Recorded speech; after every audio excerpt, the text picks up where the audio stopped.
শিশু মেলার পুরো ভিডিও আপনাদের সাথে শেয়ার করব এবং এই যে দেখতে পাচ্ছ সমস্ত লাইট দিয়ে দিয়েছে এবং গেট দিয়ে ঠিক প্রবেশ করে পুরো ভিডিওটা দেখতে থাকবে। ওয়েলকাম টু ঘাটাল শিশু মেলা ও উৎসব 2025। পুরো মেলাটা কিন্তু ঘুরে ঘুরে আপনাদেরকে দেখাবো যে কোথায় কোন দোকান কি বসেছে। আর এইটা হচ্ছে শিশু মেলার মেন গেট, যেই গেটটা দিয়ে প্রবেশ করতে হবে। খুব সুন্দর কিন্তু গেটটা সাজিয়েছে এবং প্রবেশের মুখেই যা দেখতে পাচ্ছি মানুষজনের ভিড়, তাহলে মেলার ভিতরে কতটা ভিড় হবে তাহলে ভেবেই নাও। আর পুরো ভিডিওটা দেখতে থাকো একটু না স্কিপ করে। যারা এই মেলাতে আসতে পারোনি তাদের জন্য স্পেশালি কিন্তু এই ভিডিও।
ওপরে যে বেলুনটা দেখতে পাচ্ছেন ওই বেলুনটাতে কিন্তু লেখা আছে ঘাটাল শিশু মেলা, যেটা কিন্তু অনেক দূর দূরান্ত থেকে মানুষকে দেখতে সাহায্য করবে এবং মেলাটাকে চিহ্নিত করতে সাহায্য করবে, সেজন্যই কিন্তু।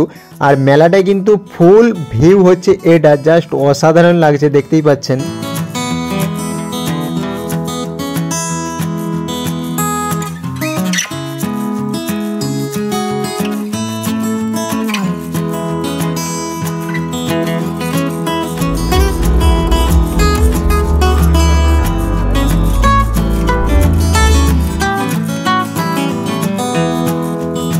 পুরো মেলাটা কিন্তু পরিদর্শন করা হয়ে গেল। পরিদর্শন করার পর কিন্তু আমাদের দিকে একটু খিদে পেয়ে গিয়েছিল, সেই জন্য ভেলপুরি 2 প্লেট নিয়ে নিয়েছিলাম। আর এই তিনটাতে কিন্তু 20 টাকা নিয়েছিল, 20 20 40। তারপরে দাঁড়িয়ে দাঁড়িয়ে দেখছিলাম যে কিভাবে কি ভুট্টো ভাজা হয়। আর এই পর্যন্ত ভিডিওটা যদি ভালো লেগে থাকে অবশ্যই চ্যানেলটা সাবস্ক্রাইব করে দাও।